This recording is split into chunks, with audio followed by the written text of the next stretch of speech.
좀 뭔가 위기의 상황이나 내가 정말 하나님께 꼭 들어주셨으면 좋겠다고 생각할 때는 저희 아버지 함자를 넣어서 기도를 하거든요. 우리 아버지 하나님, 우리 어머니 하나님, 나의 하나님, 이거에 대해서 답해 주십시오. 꼭 그 멸망의 순간이 닥칠 때 하나님이 그 믿음의 영웅들이랑 언약을 맺으셨잖아요. 근데 그거는 그 언약이 대가 이어져서 상속을 받은 거기 때문에 그 가치를 알아본 사람들은 이게 어마어마한 가치인 걸 압니다. 어우, 너무 좋은데요? 저도 꼭 써야 되겠는데? 예. 저희 아버지나 어머니. 맞습니다. 예.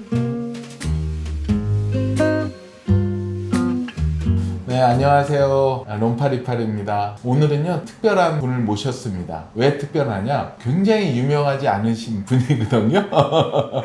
그런데 제가 볼 때는 하나님 나라에 굉장히 유명하신 분입니다. 안전한 길을 내려놓고 하나님이 주신 마음을 가지고 새로운 길, 하나님이 이끄시는 길을 쫓아가고 따라가는 귀한 목사님인데요. 한세사람 교회를 또 섬기고 계시는 강대희 목사님 또 오늘 모시고 같이 이야기 나누려고 합니다. 예, 안녕하세요 목사님. 네, 안녕하세요. 저가 소개 괜찮죠? 과분한 과찬이십니다. 저가 팬이고 응원하고 존경하고 있습니다. 우리 목사님이 하나님이 딱 만나게 해주셨고요. 이번에 새로운 책을 냈는데요. 예, 이렇게 이쁘죠?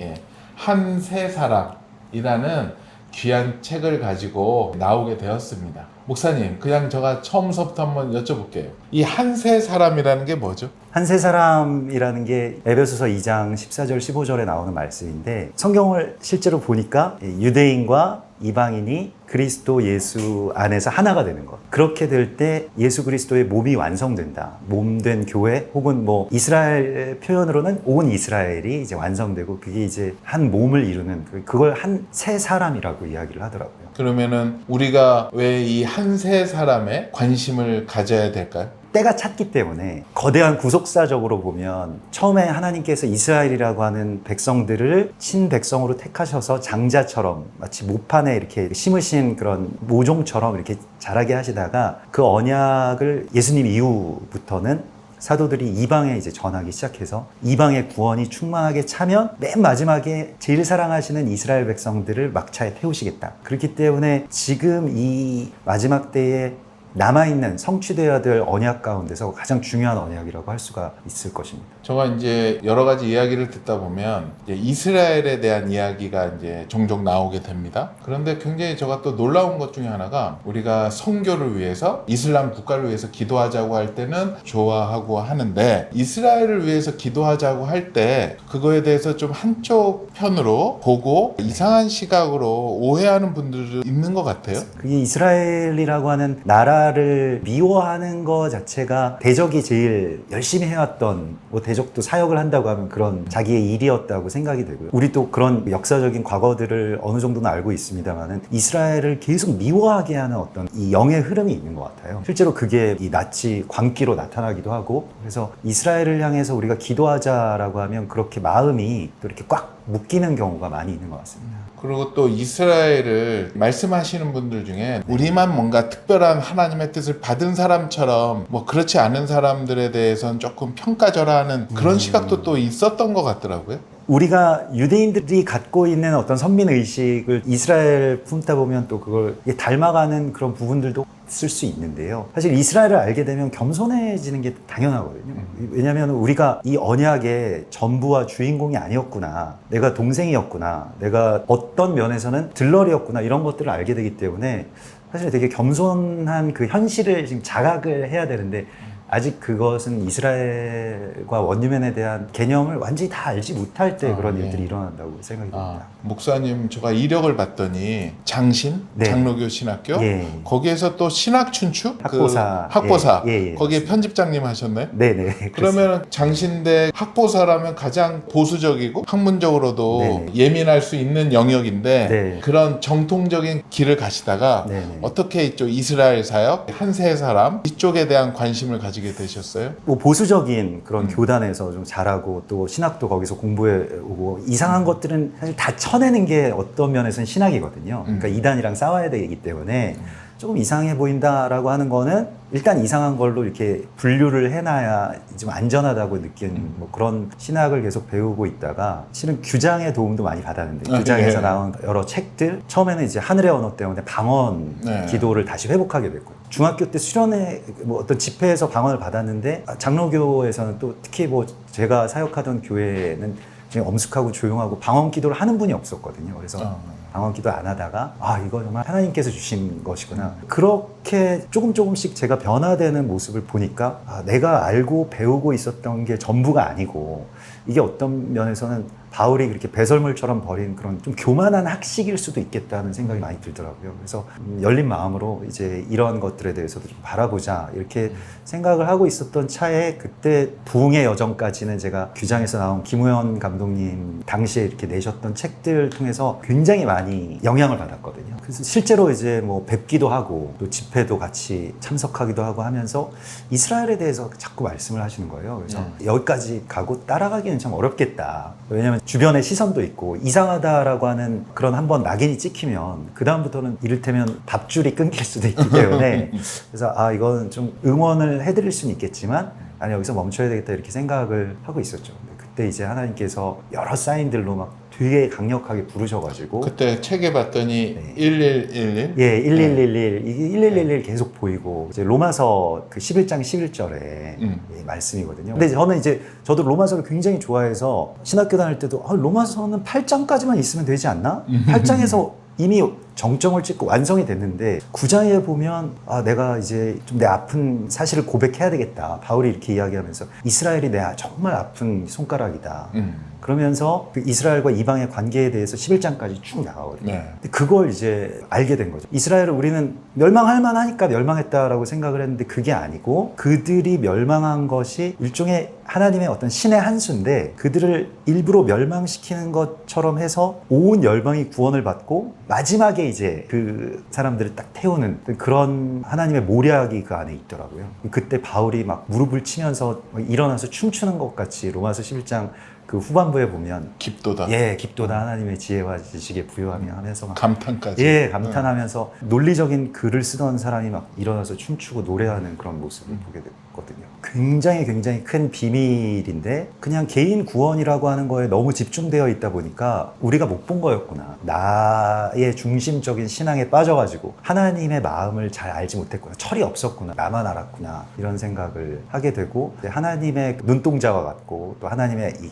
끓는 창자 같다라고 말씀하시는 이스라엘을 알게 된 거죠. 그 다음부터 차츰차츰씩 이제 성경을 찾아보면서 조금씩 알게 됐습니다. 물어서 뭐 주변에 계신 분들한테도 도움을 받고요. 저도 로마서를 보는데 9장 이후서부터 거기에 계속 이스라엘 얘기가 나오더라고요. 어떤 이들은 이렇게 이스라엘이 지금 우리의 믿는 사람이다라고 얘기를 하시지만 이게 너무 대체하기에는 너무 광범위하고 너무 구체적이더라고요. 그렇다면은 여기 안에 뭔가 비밀이 있겠다라고 해서 저도 이제 그거를 보면서 이스라엘에 대한 마음이 하나님이 들어주시게 되셨고 이제 우리 교회에 오신 분들도 뭐 믿은 지 얼마 안 되신 분인데도 성경을 아무리 봐도 이스라엘이 우리라고 하면 말이 안 되는 부분이 너무 많이 있다. 그렇죠. 예, 이게 이방 교회에 있고 이스라엘이 있는데 이렇게 분명히 성경에 말씀이 이렇게 나와 있는데 이걸 다 우리라고 이렇게 해석을 하는 데는 너무 무리가 있어서 막 찾아보다가 이제 오시게 됐다고 그런 말씀을 하시거든요. 그래서 그 자체를 하나님의 말씀으로 내 생각을 조금 내려놓고 이렇게 보게 되면은 이스라엘이 꼭 상징만은 아니라고 하는 걸 알게 되죠. 그러니까 온 이스라엘이라고 하는 그 개념이 있기 때문에 우리도 이스라엘이라고 하는 거는 맞지만 그러나 이스라엘이라고 하는 그 구체적인 나라, 언약이 실제적으로 진행되고 있는 이 상황 이런 것들이 굉장히 중요하고 실제의 언약이 지금 진행되고 있고 그걸 위해서 하나님 우리를 지금 쓰시고 계시다.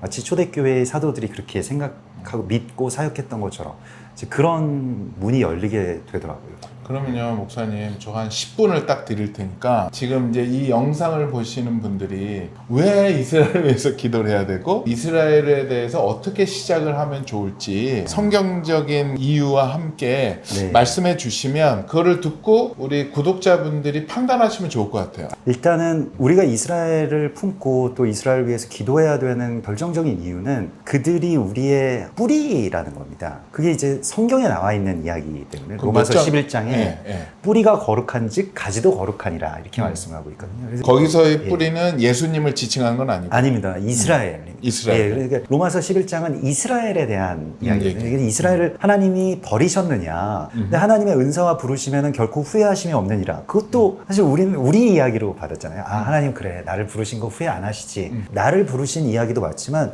실제로 로마서 11장은 이스라엘을 하나님이 그렇게 택하시고 부르신 것에 절대 후회하신 적이 없다. 그들이 온전해지는 것이 이제 결과적으로는 우리가 완전해지는 그런 길이고, 그렇기 때문에 뿌리가 거룩한즉 그 온 가지와 또 온 떡덩이가 거룩해지느니라 라고 하는 이 로마서 11장 말씀처럼 이스라엘이 굉장히 키를 쥐고 있다는 거죠.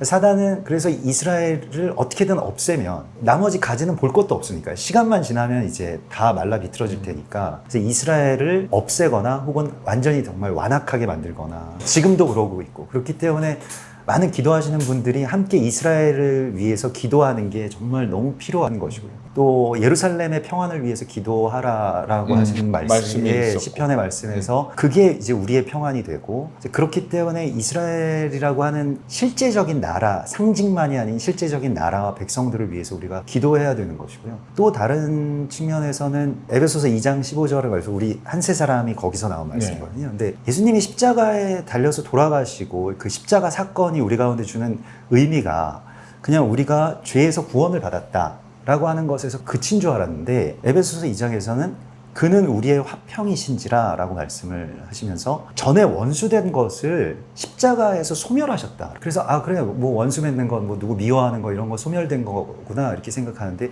그게 아니라 이방과 이스라엘이 전에 원수 맺었던 것에 대하여서 너희는 언약에 있어서는 아예 그냥 이방인, 외인들, 유대인들이 생각할 때 외인이라고 생각했던 그 이방인들이 같이 이제 한 세 사람을 이루어서 하나님의 거룩한 그리스도 예수의 거룩한 몸을 이룬다라고 하는 이 개념이 그냥 교회가 부흥하고 또 선교가 이루어지고 이러한 것의 마지막 끝에 마지막 매듭은 이스라엘에 있다라고 하는 것을 성경이 계속해서 말씀을 하고 있습니다. 이스라엘만 중요한 것은 아니지만 또 우리가 뭐 유대주의적이 될 필요는 절대로 없습니다만은 선교에 대해서 마음이 많이 있으신 분들은 이스라엘 위해서 기도하셔야 됩니다. 그래야지 로마서 11장에서도 그들이 넘어지게 됨으로써 구원이 이방인에게 이르게 되는 그런 시작점이 되지만 마지막 때에 그들을 이제 받아들이고 그들이 완전해지는 것이 온 열방의 충만과 연결되어 있다고 그렇게 말씀을 하시거든요. 또 제가 늘 유대인들을 이제 만날 때마다 항상 고백하는 것은 당신들은 제사장이다. 온 열방의 제사장 나라로 이스라엘을 택하셨다라고 말씀을 하시는데, 우리도 목사님이든 어떤 한 가정의 뭐 아버지든 제사장의 역할을 해야 될 분이 제대로 그 역할을 하지 못하거나 혹은 넘어져 있거나 이 예배를 못 드리거나 이런 상황이 되면 전체가 다 막 어려워지고 힘들어지는 상황이 되는 거죠.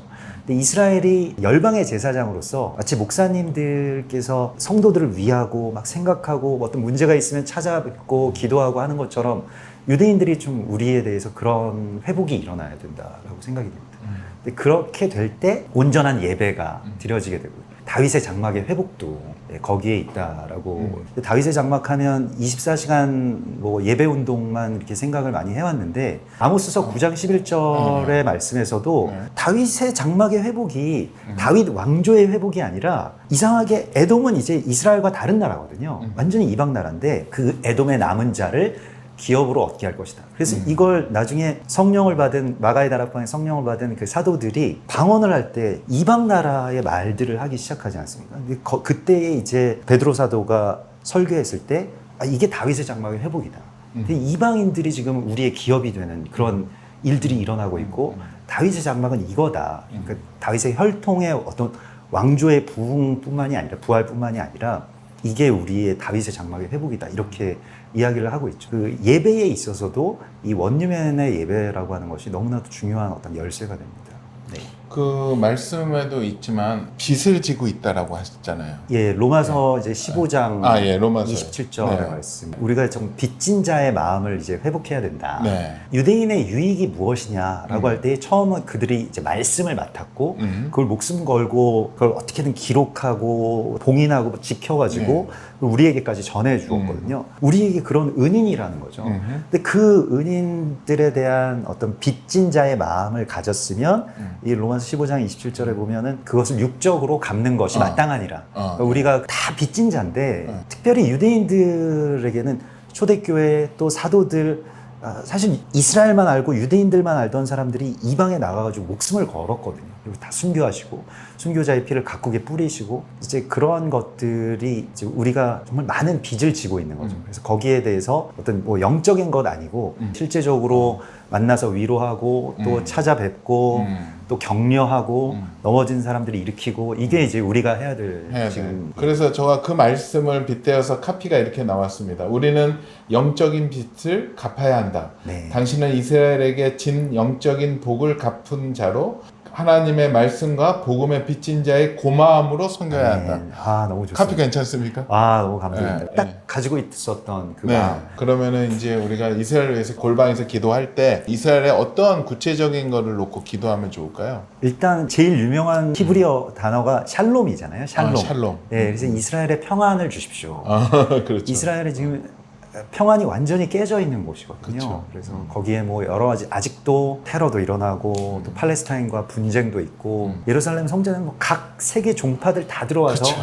자신들의 성지라고 네. 지금 되면서 서로 그 선을 넘어가면 정말 죽이고 우리가 그곳에 평안을 달라고 기도하는 것이 한마디로 그렇게 기도하면 이 세계 평화까지 다 연결돼서 우리가 기도한다고 볼 수가 있을 것입니다. 그래서 꼭 그렇게 이스라엘의 평안을 달라고 우리가 기도하고 또 구체적으로는 뭐 세계에 흩어져 있는 유대인들 그리고 그들이 아직까지 눈이 가려져서 예수님이 자신들이 기다리던 메시아인 줄을 알지 못하기 때문에 그걸 알게 해달라고 또 우리가 구체적으로 기도해야 됩니다. 근데 이제 전 같은 경우에는 기독교로 유대교인들을 개종하는 것이 이제 이스라엘 선교의 방향이었다라고 한다면 지금은 성경적으로 패러다임 바뀌어서 메시아닉 유대인이라고 하는 말이 나왔잖아요. 구약에서 그들이 오랫동안 언약 가운데서 기다렸던 메시아가 예수님이신 줄만 그것만 모르는 것이거든요. 그래서 너희가 눈으로 보기는 보아도 보지 못할 것이고 듣기는 들어도 듣지 못할 것이다. 이 이사야서의 예언 또 예수님께서 인용하셨던 그 말씀이 그들이 먼저 보게 되면 구원이 하나님의 어떤 스케줄에서는 유대인들 제일 마지막에 이루어져야 되기 때문에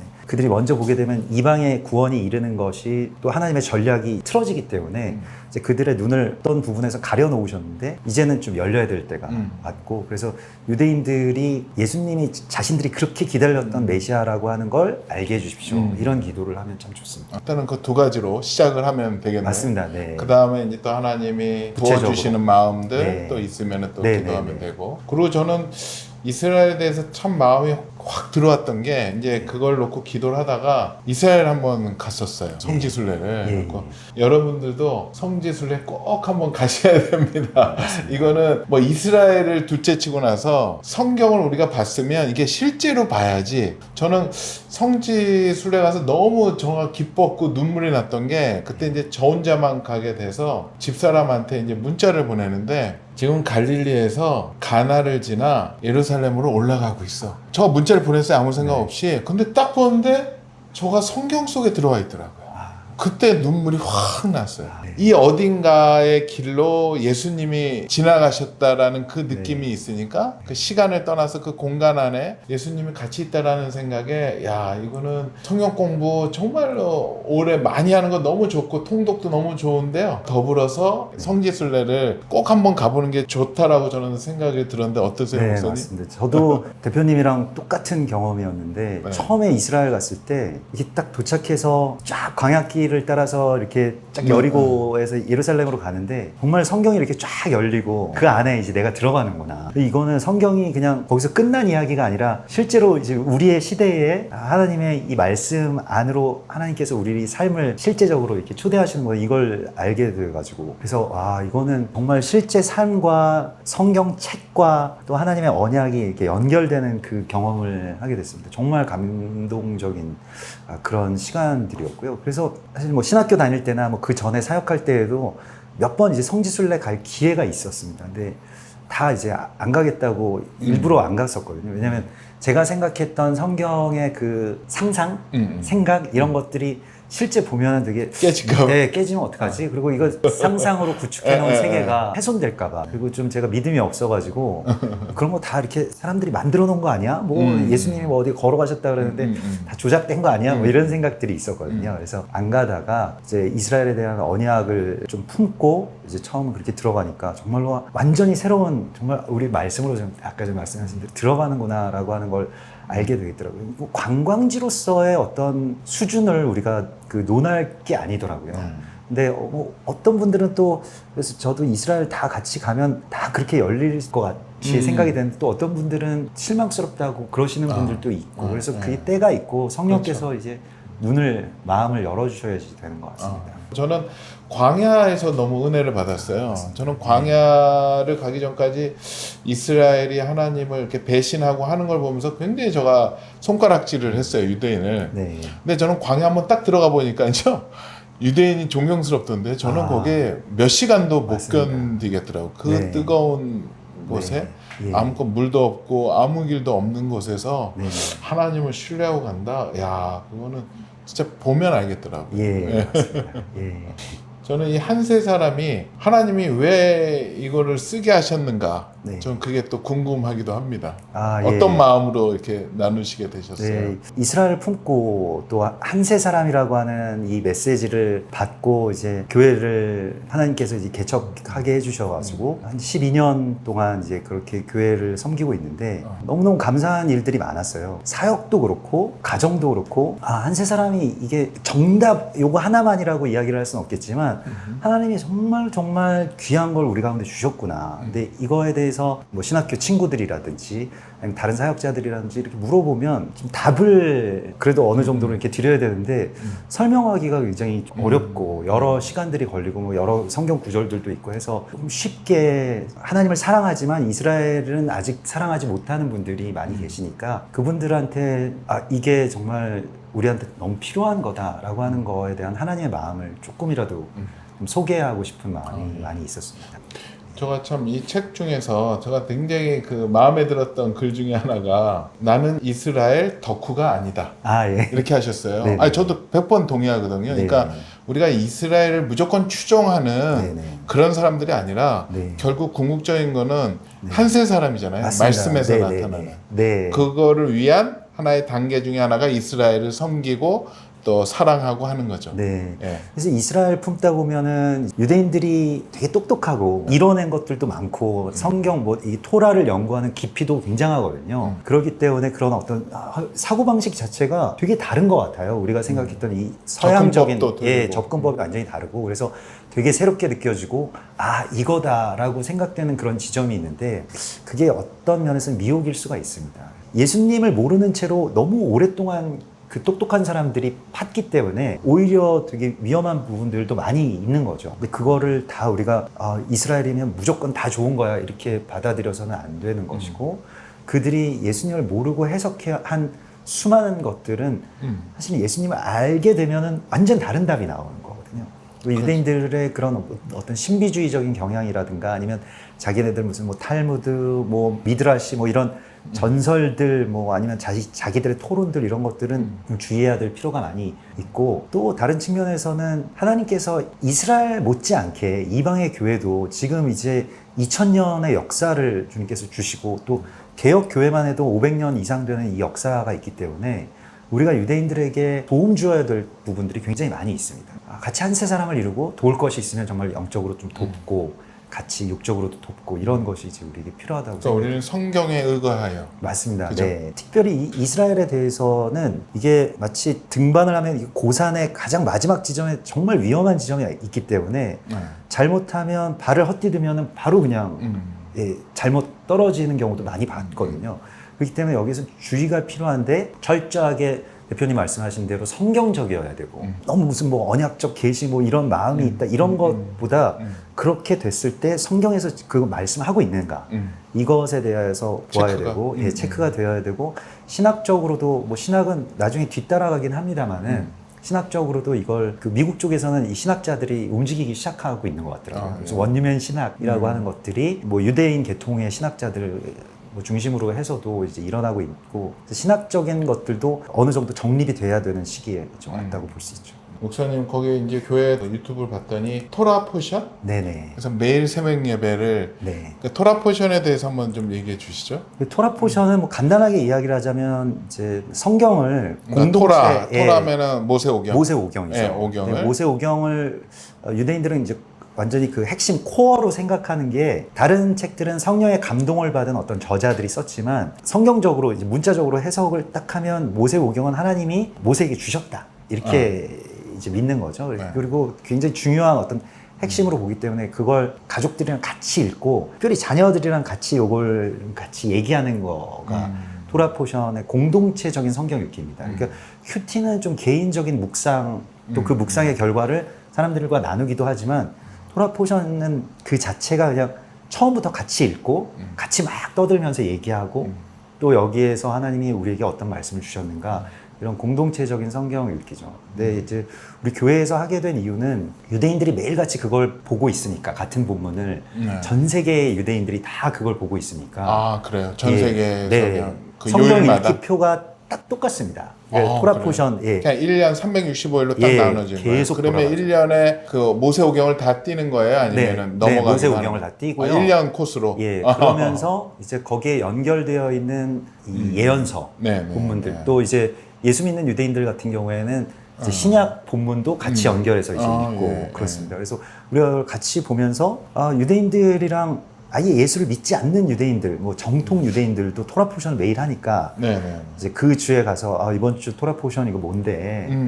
거기에 우리는 복음적으로 이렇게 생각한다. 이러면 이제 대화가 너무, 통하는군요. 예, 본문이 같으니까. 예, 너무 좋아하고 너 그걸 어떻게 하냐? 이번 주에 토라 포션이 이번 주 뭐 에케브라고 하는 토라 포션인데 너 이번 주 에케브인지 어떻게 하냐? 뭐 이렇게 하면서 되게 반가워하는 거죠. 그래서 그 이야기를 같이 공유하는 게 공동체거든요. 그렇죠. 그러니까 같은 이야기를 우리가 공유하고 있다. 같은 책을 우리가 같이 오늘 읽고 있고 그래서 같이 생각을 나눌 수가 교류할 수 있다라고 하면 전에 있었던 벽이 이렇게 좀 허물어지는 거죠. 아니 저는 되게 궁금했던 게 네네. 목사님 그 이스라엘에 대한 그 마음도 굉장하시고 또 그쪽을 계속 연구하시니까 네. 목사님이 보시는 네. 모세오경은 조금 다른 목사님이랑 시각이 틀린 것 같더라고요. 이게 통합 측에서 그냥 이게 전부인 줄 알고 살았던 것에서 내가 완전히 모르고 하나님의 마음을 모른 채로 지금까지 열심히 사역해왔구나 이런 것들 때문에 완전히 한번 깨지고 네. 그리고 그러면 좀 처음부터 다시 시작하겠습니다 해서 성경을 그럼 창세기부터 다시 배우겠습니다라고 할 때 이제 토라 포션 만난 거거든요. 네. 그래서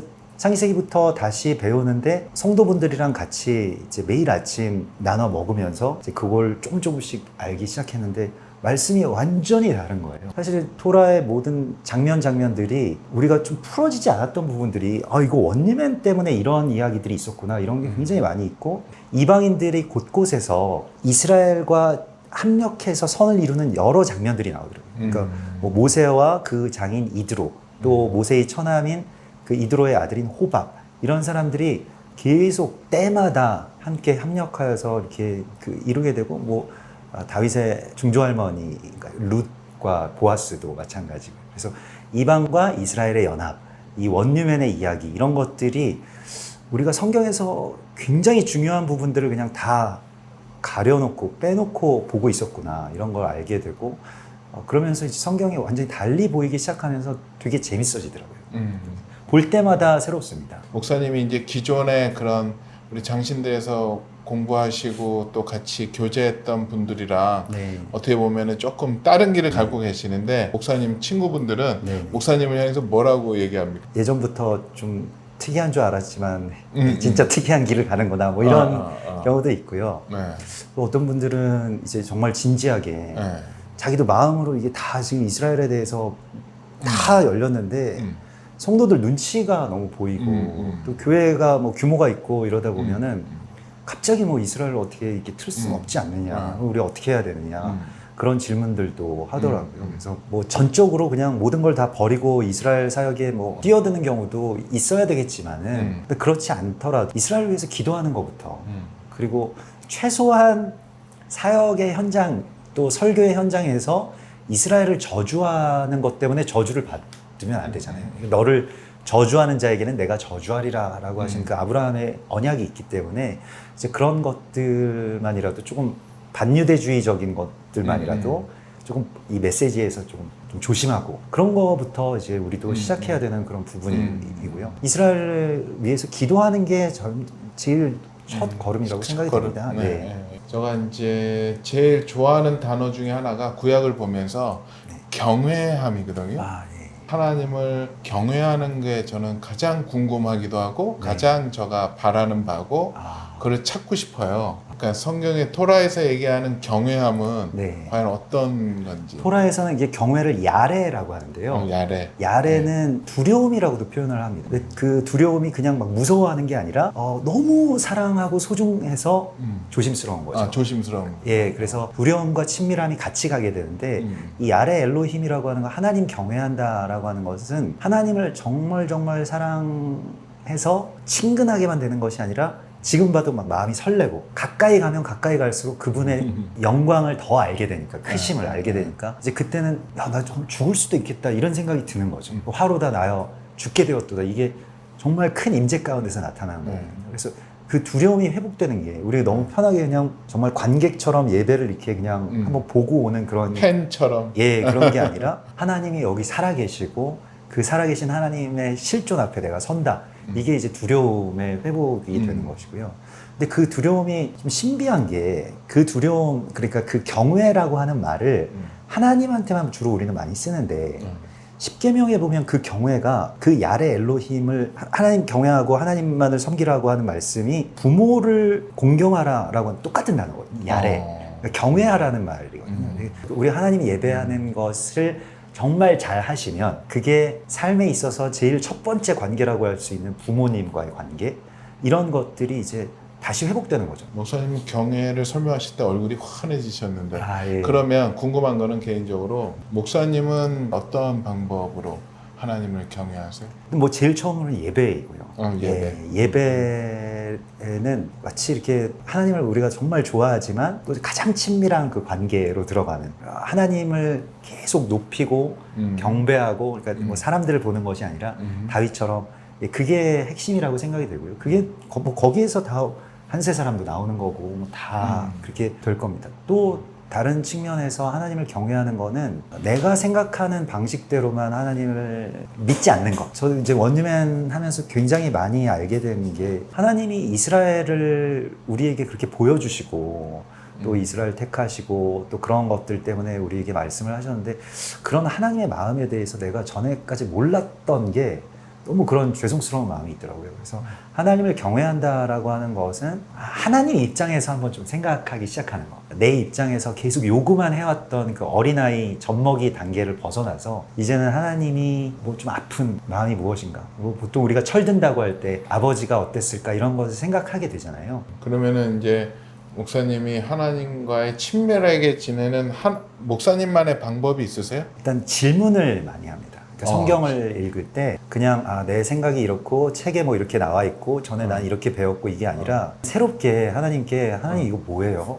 이거 저는 잘 모르겠어요. 근데 이걸 이번 주에 성도들한테 나눠야 되는데 오늘 당장 아침에 가서 이거 나눠야 되는데 이거 뭡니까? 이렇게 좀 꼭 답을 해주십니다. 그게 되게 너무 감사하고 그때 답을 해주신다라고 하는 게 너무 저는 항상 친밀한 관계예요. 또 다른 측면에서 그냥 질문 자체를 주시는 것도 너무 귀하고요. 다윗은 이제 하나님께 계속 묻잖아요. 뭐 뭘 할 때마다 계속 묻잖아요. 근데 이제 사울은 묻지 않은 죄로 이제 그 왕에서 폐위되는 거거든요. 그렇기 때문에 질문이 굉장히 중요하고 유대인들도 뭐 요즘 현대 교육에서도 질문의 중요성들이 이제 대두되잖아요. 그렇죠. 이제 뭐 AI 시대, 뭐 챗 GPT 시대 뭐 이런 것을 어떤 질문을 하느냐에 따라서 이제 완전히 달라지는 거니까. 근데 하나님께 더 좋은 질문을 하고 싶다. 이런 것이 이제 하나님과 친밀한 그런 관계로 들어가는 길인 것 같습니다. 하나님과 친밀하게 된다면 하나님의 임재를 경험하게 되잖아요. 맞습니다. 그러니까 목사님만의 하나님의 임재의 경험 방식, 또 네. 경험은 어떤 경험이 있으세요? 이제 기쁨이 있는 거고요. 하나님의 임재 가운데서 기쁨이 있고 막 이제 설레는 거 그리고 뭐 어떤 현상들도 물론 하나님께서 때때로 주시죠. 계속 뭐 하염없이 뭐 눈물이 난다거나 그런 것들이 있는데 하나님의 임재에 가장 깊게 들어가게 될 때는 저는 이제 성도분들이랑 이스라엘 들어가거든요. 이스라엘 들어가서 항상 매일 이제 우리가 갈 곳에 대한 말씀들이나 이런 것들을 아침에 새벽 예배 때 나누거든요. 그때 너무 임재가 저는 개인적으로는 강력해서 이렇게 살면은 설교 준비를 안 해도 되겠다. 설교 준비를 할 필요가 없이 그냥 말씀이랑 연결돼 있는 그런 느낌 굉장히 많이 받습니다. 또 이제 요즘에 주님과 동행하는 거를 많이 얘기하시잖아요. 목사님은 어떻게 주님과 동행하는 성경에서도 이제 동행한다라고 하는 게 그 길을 걷는다, 토라의 길을 걷는다, 뭐 이렇게도 표현을 하거든요. 말씀의 길을 걷는다. 말씀의 길을 걷는다라고 하는 거거든요. 그래서 근데 걷는다라고 하는 그 말 자체가 멈춰 있지 않고 이동한다는 거거든요. 하나님이 이끌어 가시는 대로 내가 언제든지 움직일 준비가 됐습니다 라고 하는 게 실은 동행인 것 같고요. 동행에 있어서 내가 지금 이런 상황에서 나한테 이런 것을 주십시오 이게 아니라 하나님이 지금이라도 같이 가자 라고 하시면 언제든지 갈 수 있는 그 가벼운 상태가 되는 거예요. 그래서 나의 발을 사슴과 같이 하사 나로 나의 높은 곳에 다니게 하실 것입니다 라고 하는, 제가 처음 이스라엘 갔을 때 그 말씀이 확 부어졌거든요. 내가 몸이 무겁고 전에 막 사역도 뭐 그만두기도 어렵고 여러 가지 사람들도 많이 걸려있고 이래서 쫓아가지 못했던 거를 발걸음이 가벼워지니까 이제 동행을 할 수가 있게 되더라고요. 그래서 항상 이제 가볍게 지내는 거. 그럼 일부러 그걸 위해서 더 내가 챙기고 가지고 해야 될 것들에 대해서의 절제를 더 하시겠네요. 미련이 가는 부분들이 있잖아요. 우리가 너무 사랑하다 보면, 사역도 너무 열심히 하다 보면 사역 자체가 미련이 너무 많아서 언제든지 그런 것들이 항상 하나님 안에서 이렇게 가볍고, 내일까지는 조금 너무 급작스러우면 뭐 내년이라도 이제 하나님 부르시면은 항상 어딘가를 향해서 나아간다, 이런. 그거는 이제 혼자서 결정할 문제가 아니고 사모님도 동의를 하세요? 저희 사모님은 천사셔가지고. 네. 그러셨구나. 또 성령께서 네. 혼자한테만 주시지 않더라고요. 항상 저도 그런 믿음이 있는데, 이스라엘을 품고 그렇게 개척하고 이제 좀 어려운 시간이 좀 시작될 것 같다, 이렇게 말씀을 이제 나누었을 때에도 뭐 머리로는 이해가 안 돼도 하나님이 또 같이 가게 해주시더라고요. 아까도 잠깐 얘기하셨지만 주님의 마음을 음성을 듣는 기도하셨을 때 또 질문했을 때 봤는데, 목사님은 그 훈련, 음성을 듣는 것, 하나님의 마음을 받는 거는 어떤 방법으로 받으세요? 일단 그 신학교 때 방언 기도를 다시 시작하게 되면서, 처음에는 이제 기도 훈련이 안 돼 있으니까 기도실 들어가서 방언으로 계속 기도를 하다가 잠시 침묵해서 하나님 말씀하시는 거 좀 귀 기울여서 듣고, 처음에는 말씀을 이게 하시는 말씀이 맞나? 아닌가, 이런 생각도 드는데 계속 또 귀 기울여 듣다 보면 그 커뮤니케이션도 일단 훈련이니까요. 관계라고 하는 거는 이게 시간이 필요한 일들인 것 같아요. 그래서 하나님한테 좀 시간을 좀 더 많이 들이면 당연히 그러한 어떤 음성을 듣고 소통을 하고 이런 것들도 일어나게 되는 것 같습니다. 그랬을 때 이제 어떤 분별할 순간들이 있잖아요. 네. 어떻게 좀 분별을 하세요? 일단 제일 처음으로는 성경에 이게 있느냐라고 하는 거가 제일 중요하고요. 두 번째로는 이제 사모님이, 아내가 이제 어떤 마음이신가, 이런 것도 묻는 것도, 주변에 이제 정말 나를 사랑하고 소중하게 생각하는 분들, 또 부모님께도 여쭤볼 수도 있고요. 이제 그런 것들을 막 너무 계시적으로 막 이런 것보다는 그때 딱 멈춰 서서 또 하나님께 다시 한번 묻고, 말씀에서 묻고, 이런 것들이 또 필요한 것 같습니다. 어떤 한 믿음에서는 내가 만약에 저희 이스라엘 관련된 그 사역을 시작할 때도 그랬는데, 만약에 잘못 들어서 잘못 순종한 거라고 하더라도 하나님 적어도 이 순종한 것만은 좀 봐주십시오, 이렇게 기도를 했거든요. 제가 하고 싶어서 한 게 아닙니다. 하나님께 순종하느라고 이렇게 한 건데 실수로 순종을 했더라도 하나님 그럼 바로 정상 참작을 정상 참작해 주시고 그러면 곧바로 바로 잡아 주실 것이라고 하는 그런 믿음은 있는 거죠. 치트키 같은 말씀이 있으세요? 모세가, 저는 이제 토라를 주로 보니까 모세가 가끔씩 치트키를 쓰거든요. 말씀하신 대로. 그 치트키가 뭐냐면 아브라함의 하나님, 이삭의 하나님, 야곱의 하나님을 불러요. 그러니까 이스라엘이 그렇죠. 지금 현재 문제가 되게 많은데, 그러니까 말하자면 아빠 찬스를 한번 쓰는 거죠. 3대, 4대 그런 신앙들이 많으시잖아요. 근데 그게 대단한 겁니다. 신앙이라고 하는 게 이제 전수되고, 저는 막 재벌집 막내 아들 같은 느낌이거든요. 너무 많은 유산을 받아서 좀 뭔가 위기의 상황이나 내가 정말 하나님께 꼭 들어주셨으면 좋겠다고 생각할 때는 저희 아버지 함자를 넣어서 기도를 하거든요. 우리 아버지 하나님, 우리 어머니 하나님, 나의 하나님, 이거에 대해서 답해 주십시오. 이렇게. 나는 그 치트키 그냥 성경으로만 봤었지 왜 왜 어쩔 때는 멀쩡히 그냥 기도할 때가 있고 어쩔 네네. 때는 꼭 이렇게 조상을 이렇게 예. 끄집어 와가지고 막 이렇게 예. 하나 했더니 꼭 그 멸망의 순간이 닥칠 때 하나님이 그 믿음의 영웅들이랑 언약을 맺으셨잖아요. 근데 그거는 그 언약이 대가 이어져서 상속을 받은 거기 때문에 그 가치를 알아본 사람들은 이게 어마어마한 가치인 걸 압니다. 어우 너무 좋은데요? 저도 꼭 써야 되겠는데? 예. 저희 아버지나 어머니 맞습니다. 예. 히브리인들에게 있어서는 그래서 그게 상속법이라고 하는 게 야곱도 그렇게 상속을 받기 위해서 막 애를 쓰잖아요. 근데 그게 재산 물려받으려고 하는 게 아니거든요. 유업을 받으려고 그래요. 믿음의 상속. 네, 맞습니다. 형에서는 그거 뭐 팥죽 한 그릇 값이나 되냐? 그게 뭐 가치가 있냐? 근데 가치를 알아본 거죠, 야곱은. 그래서 저도 한국 교회가 어마어마한 유산들을 지금 너무너무 많이 물려줬는데 이전 세대의 그 영웅들이 근데 이걸 우리가 되게 막 한국 교회는 지금 피폐해졌고 뭐 다 망해가고 이런 게 아니거든요. 너무너무 많은 것들을 우리가 상속받았기 때문에 그분들에게 주셨던 언약과 그분들이 했던 그 기도의 씨앗, 눈물의 기도 이런 것들이 다 지금 우리한테 응답되는 때거든요. 그렇기 때문에 항상 그 치트키 아브라함의 하나님, 이삭의 하나님, 야곱의 하나님이 나의 하나님이 되시는 그 상속을 꼭 붙들어야 됩니다. 야곱처럼. 모세 말고도 다른 분들도 그렇게 치트키를 네, 그렇죠. 조상을 나중에는 뭐 다윗도 그렇고 항상 그 아브라함과 이삭과 야곱의 하나님의 그 믿음의 아버지들의 네, 아버지 그 기도를 항상 하죠. 예. 그러면은 그게 친족에 한해서 영향력이 있을까요?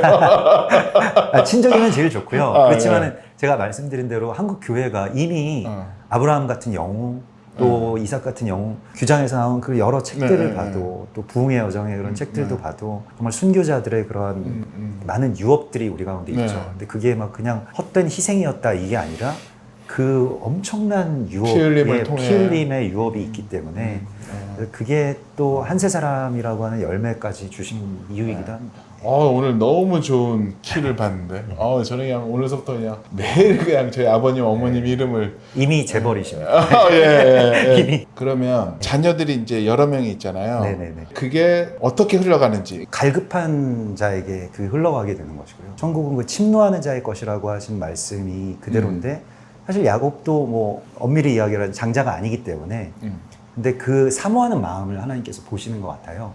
그 가치를 알아보고 천국의 가치, 그 상속물의 가치가 뭔지를 알아보는 사람한테 맡기시지 그냥 가치도 모르는데 덥석 안겨주시지는 않는 것 같습니다. 그럼 자녀된 입장에서는 그 아버지 부모님의 그 유산을 그건 열심히 간절히 구해야 그 되겠네요. 유산을 노려야죠. 예, 그걸 계속 노리고 계속 그걸 취하겠다고 그 좀 어떻게 보면 좀 거룩한 욕심 같은 게 좀 있어야 됩니다. 예. 구약에 보면 이제 민수기의 그 마지막 지점에 이상하게 그 상속이 막 다 아들들에게 되거든요. 근데 어떤 가문에 딸들이 5명이 있는데 그 딸들이 찾아와요 모세한테. 우리 아버지가 아들 없이 딸들만 있어서 돌아가셨는데 그냥 우리는 시집이나 잘 가면 되는 게 아니라 우리도 이 유업을 받고 싶습니다 라고 할 때 아니 법이 그런 걸 어떡하나 이렇게 하고 돌려보낸 게 아니라 모세가 하나님께 가서 묻습니다. 근데 하나님이 이 슬로보앗의 딸들이 옳다라고 하면서 슬로보앗의 딸들에게 상속을 주라고 이야기해요. 슬로보앗의 딸들이 그래서 5명이 다 상속을 받습니다. 그래서 하나님의 나라를 유업으로 받은 거죠. 그 당시에 민수기에서 유산을 받는다는 건 지금처럼 땅 받는 게 아니고요. 그 땅에 들어가서 그 땅을 차지해야 되는 사명을 받는 거예요. 그러니까 우리는 그냥 남편 잘 만나서 남편 사명 따라가지 이게 아니라 그 유업을 받습니다. 그래서 그거를 상속받고 또 그 땅을 실제로 들어가서 차지하게 되는 거죠. 목사님이 생각하실 때 하나님이 지금 가장 기뻐하시는 일은 무엇이라고 생각하세요? 우리가 원수 맺음에서 빠져나와서 사이좋게 지내는 거야. 지금 다 너무 서로 싸우고 그게 하나님의 근심이시죠. 특별히 우리가 하나 되어야 할 사람들과 원수 맺고 있는 거. 그러니까 너희는 원래 한 형제고 화목한 게 아버지 소원인데 왜 그렇게 지내지 못하는가 라고 하는 게 하나님의 안타까운 탄식이시고 이제 서로 막 그 파괴하고 싸우고 이런 것들을 돌이키는 거. 그래서 마음으로 정말 돌이키고 하나 되기 위해서 섬기고 또 때로는 뭐 사역을 하다 보면 그분들한테 상처받을 수도 있겠죠. 근데 그렇지만 또 기다려주고 또 그러면서 이제 주님의 마음을 더 알아가는 거 이런 것들이 주님이 가장 기뻐하시는 일인 것 같습니다. 온유한 자가 돼야 되겠네요. 아니 저는 목사님을 그때 뵙고 이렇게 교제하면서 제가 받았던 인상은 참 온유한 마음을 많이 예. 받았어요. 그래서 예. 저 원유맨을 보면서 온유할 수밖에 없겠다. 네. 아니면 이게 원유맨이 가짜가 되잖아요. 네, 맞습니다. 네, 목사님. 예. 목사님은 항상 손해보고 그냥 당하는 입장에서 용서하고 하셔야 되겠네요. 어떠세요? 예, 뭐, 그 사람의 어떤 인격의 한계라고 하는 거 분명히 있고, 네, 거기까지 네. 하나님께서는 막 끌고 가시더라고요. 네, 그래서 네, 네. 또 이제 저는 뭐 토라 이야기를 할 수밖에 없는데, 네, 네. 모세가 온유함이 최고잖아요. 모세가 그렇게 온유함이 최고였다라고 할 때가 이 책에도 써놨는데, 구스 여인과 결혼했을 때.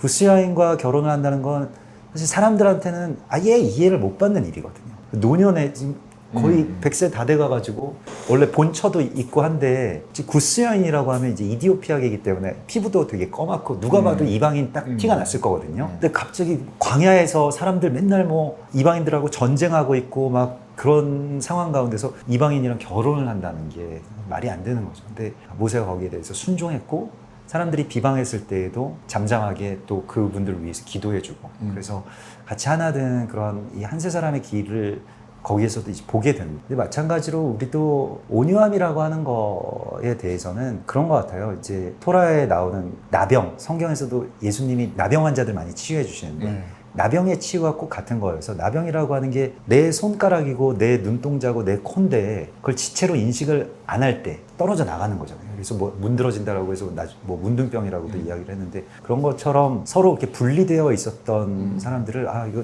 그냥 내 몸이구나 나와 연결되어 있는 분이구나라고 이렇게 공감하게 되는 것 그게 이제 우리가 늘 주일마다 축도받을 때 받게 되는 그 축복 중에 성령의 교통하심이죠.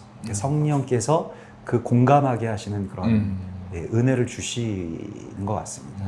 하나님이 너는 누구냐? 너의 정체를 밝혀라 라고 질문하신다면? 저는 누구의 아들 누구입니다 이렇게 말씀드릴 것 같고요. 저희 부모님 이야기를 꼭 할 것 같습니다. 저는 또 한국교회의 유업을 이어받은 상속자입니다 이렇게 말씀을 드릴 것 같고요. 또 다른 측면에서는 하나님이 이 언약에 초대하신 초대권을 받은 사람입니다 이렇게 말씀드릴 것 같아요. 제가 이 초대장 받아서 여기까지 왔습니다. 이렇게. 마지막으로 우리 여기 한세 사람 이 책을 이제 우리 구독자분들이나 많은 분들이 보시고 어떤 거를 꼭 받아가셨으면 여기저기서 원수 맺음에 많은 일들이 있는데 그게 이제 좀 자유함 가운데로 풀어지는 어떤 시간이 열렸으면 좋겠고요. 일단은 먼저 개인적인 네, 개인적으로 뭐 힘든 관계들 가족, 또 뭐 아내와의 관계, 또 자녀와의 관계 이런 것들이 좀 한세 사람을 이루는 그 일이 일단 개인에서부터 풀어져야 되니까요. 풀어진 사람이 한세 사람이 되는 거죠. 맞습니다. 원유맨. 네네네. 네. 그리고 계속 그렇게 풀어지기 위해서 우리가 어떻게든 또 서로 헌신하고 그게 제일 필요한 것 같고 또 원유맨에 대해서 한세 사람에 대해서 잘 모르시고 또 이거 좀 이상한 거 아니야? 이거 그냥 무슨 뭐 좀 잘못된 거라던데 라고 막연하게 생각해 오셨던 분들에게 아 이게 성경적인 것이고 이상한 게 아니라 하나님의 뜻이구나 라고 하는 거를 좀 어느 정도 이제 받아들이시면서 더 나아가서는 이스라엘을 위해서 기도하시게 되는 거. 마지막으로 저희 기도하는데요. 오늘 우리 한세 사람을 사랑하고 또 그것을 위해서 나아가는 분들을 위해서 같이 기도해 주시고 마쳤으면 좋겠습니다. 예. 네. 기도하겠습니다. 주님, 주님은 우리의 화평이십니다. 전에 원수되었던 둘을 하나 되게 하시기 위해서 죽으신 예수님, 우리 이 원수 맺음의 저주 가운데 살아가고 있는 우리 많은 개인과 또 가정 또 이 나라를 주님 안에서 하나 되게 하여 주시옵소서. 그리고 우리가 서로의 고유한 주님의 부르심과 또 특성을 존중하면서 주님 안에서 한세 사람을 이루어가는 이 귀한 지혜가 우리 모두에게 또 특별히 한국교회 안에 열릴 수 있도록 인도하여 주시옵소서. 하나님께서 또 이러한 모든 일들 또 함께 주님께서 새 일을 시작하실 줄을 믿습니다. 우리에게 새로운 역사를 일으키실 줄을 믿습니다. 주님이 이루시옵소서. 거룩하신 예수 그리스도의 이름으로 감사하며 기도드리옵나이다. 아멘. 아멘.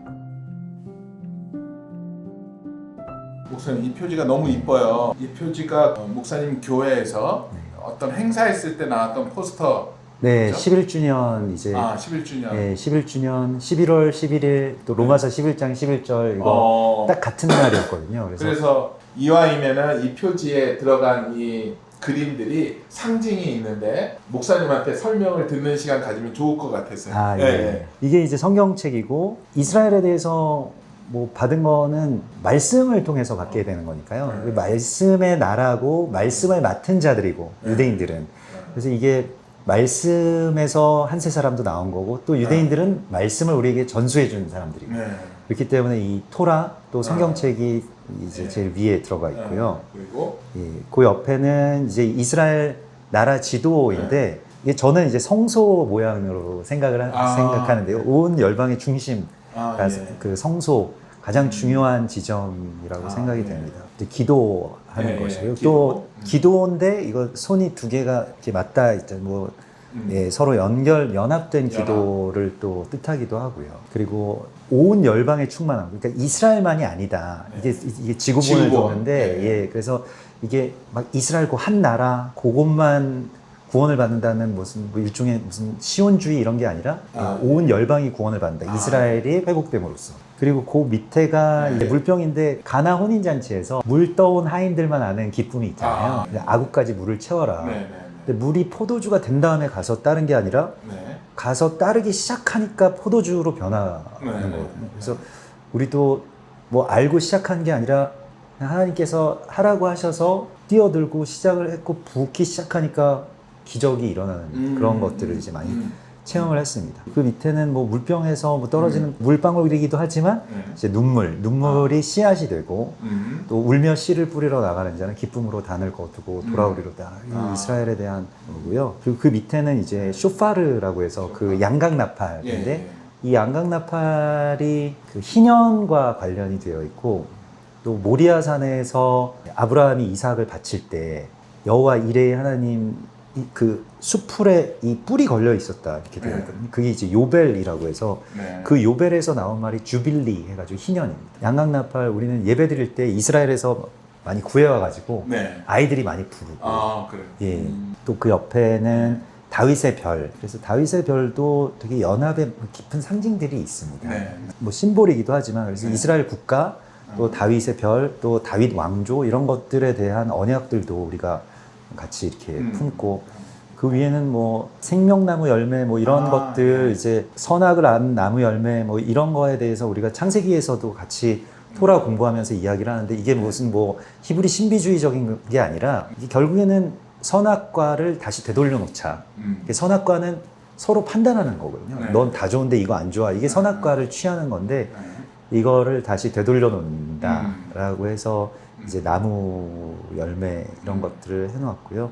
위에 올라가면은 이제 이게 그 팽인데 드레이들이라고 해서 그 하누카라고 유대인들이 수전절이라고 해서 이제 유대인들 성전 회복일. 그러니까 성전이 그 헬라 군대에 의해서 완전히 다 유린당했을 때 막 그 돼지 피 바르고 뭐 거기 술판 벌리고 막 이랬을 때 이제 유대인들이 아주 소수가 알렉산더 대왕의 군대랑 싸워서 이제 이긴 거거든요. 그래서 그걸 이제 하누카 수전절이라고 부르는데 그때 아이들이 이제 팽이를 돌립니다. 그래서 여기에 그 히브리어 약자로 뭐 그 네스 가돌 하야포 해가지고 이제 그곳에 하나님이 위대한 일을 행하셨다.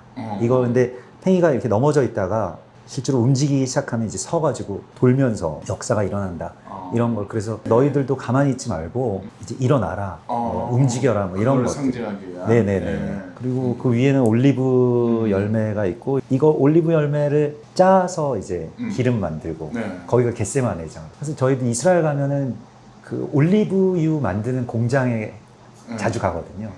그러면은 오랫동안 눌러가지고 또 떠오른 기름 또 걸러내고 불순물이 아예 없을 때까지 걸러내는 게 올리브더라고요. 그래서 기도를 그렇게 그름이 없어질 때까지 해서 완전히 잔재가 남지 않은 그 기도가 되면 올리브유가 거룩한 관유가 되고 이제 그걸로 성전에 불을 밝히게 됩니다. 근데 그게 이제 여기에 하누키아라고 해서 이게 옆에 나오는 그 하누카 팽이하고 연결되어 있는 건데 이게 다 올리브라. 근데 촛대가 원래는 7금촛대거든요. 근데 7금촛대인데 하누카 때는 9개 가운데에 있는 이 세메쉬라고 해서 예수님을 상징하는 것이고 그의 종이라는 뜻입니다. 그래서 그게 이제 8일 동안 성전에 기름이 다 떨어져가지고 성전을 회복해서 들어갔는데 성전을 밝힐 수 없으니까 레위인들이 막 울었대요. 근데 그 하루치 분량의 이 거룩한 기름은 이제 8일이 지나야지 8일 동안 걸러내야 만들 수 있거든요. 근데 하루치 가지고 이제 8일 동안 계속 타올랐다라고 해서 그게 이제 그걸 상징하는 하누키아라고 하는 이 촛대가 있습니다. 그래서 그거를 이제 상징해서 성전의 회복, 성전의 회복, 무너진 성전을 다시 회복한다라고 하는 것이고, 이거 교회도 되고 이스라엘도 되고 그렇습니다. 세상에 의해서 이렇게 유린된 이 재단의 회복이죠. 밑에는 이제 선물 상자, 하나님께서 우리 가운데 주신 선물, 그리고 그 밑에는 성경인데 알파와 오메가, 이건 복음이죠. 그러니까 예수와 이 복음.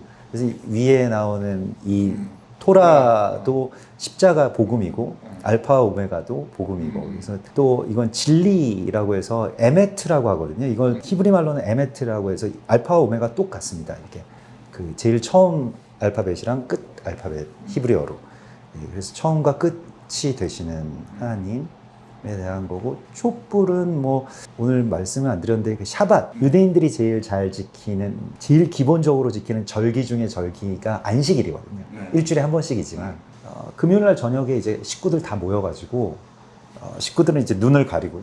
어머니가, 그 집의 어머니가 촛불을 켭니다. 빛을 가져오는 분은 이제 어머니가 집안을 밝히게 되어 있고요. 그래서 빛을 켜고, 보통 어머니, 유대인들도 부계일 것 같지만 모계사이거든요. 그러니까 모계 상속이거든요. 어머니가 유대인이어야 유대인이에요. 어머니가 말씀도 가르쳐주고 또 신앙도 유업도 물려주고 이런 거죠. 세계에 있는 거는 이제 삼위일체. 그러니까 삼위일체가 사실 한 사람인데요. 이 표현 자체가 이제 성부와 성자와 성령이 하나 되시는 거. 각각의 어떤 인격체이시면서 또 하나가 되시기 위해서 서로를 또 삼가시고, 또 이러한 것들, 종려나무까지, 그 종려나무까지 호산나 할 때도 있지만은 이 종려나무까지로 그 옆에 있는 그 텐트, 이 초막절에 그 텐트를 만들게 되어 있습니다. 이제 절기 중에서 초막절 회복인데요. 이스라엘 백성들 자기 멀쩡히 살던 집에서 나와가지고 일주일씩 이제 텐트에, 그래서 아이들이랑 같이 광야 기억하고 광야를 그리워하고, 우리 아무것도 없어도 이렇게 텐트 치고 하나님 말씀 안에서 살면 돼, 이거에 대해서 가르치고. 또 위에 그 열처녀 비유에서 실제로 불을 켜려면 기름을 준비해야 되는 거 아니냐, 언약이라고 하는 거 있는데 거기에 대해서 실제적인 거를 준비를 안 하고 그냥 이것만 가지고 있다고 해서 되는 게 아니다. 그래서 이게 이제 램프 이제 그러고, 그 옆에 있는 거는 이 성막의 메노라, 그러니까 이런 금촛대가 그 건너편을 항상 밝히라고 되어 있는데, 그 건너편에는 진설병이 있습니다. 그래서 진설병은 이제 12개고 이스라엘 12지파를 상징하고 있거든요. 그래서 7개의 금촛대는 요한계시록에 보면 7교회라고 나와 있고요. 7교회가 그럼 뭘 비추어야 되느냐?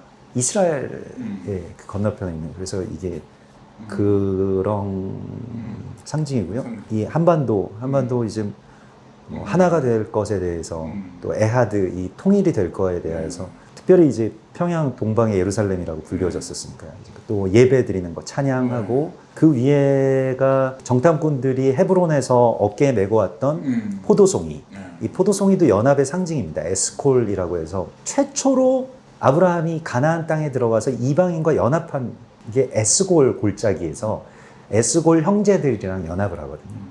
그래서 에스골은 이방인이고 가나안 사람이고, 아브라함은 히브리인이고 강을 건너온 이방인이고, 그래서 이방인과 이방인들이 만나가지고, 그 당시에는 입장이 좀 바뀌었죠. 그래서 그 사람들이 주인이고, 아브라함이 이방인인데 같이 연합해서 전쟁해가지고요, 가나안 땅을 회복시키죠. 그 조카 롯 끌려갔을 때 가나안 회복하는 그 연합. 근데 이걸 이 정탐꾼 가운데서 이제 여호수아랑 갈렙이 이걸 어깨에 메고 돌아오죠. 그리고 그 위에는 조그만 요 스푼 같이 생긴 거랑 그 사과가 있는데, 이게 유월절을 상징하는 거고요. 유월절에 그 사과를 이렇게 벽돌 모양으로 이렇게 촘촘하게 이렇게 사각형으로 잘라가지고 거기에 계피가루도 뿌리고 이래서 일부러 좀 변색을 시킵니다. 거무튀튀하게. 그래서 근데 그게 이제 예루살렘, 무너진 예루살렘 폐허, 그 벽돌들만 남아있는 그 예루살렘, 지금 통곡의 벽 남아있는 그 예루살렘을 하나님이 다시, 이거 꿀을 찍는 그 스푼 같은 거거든요.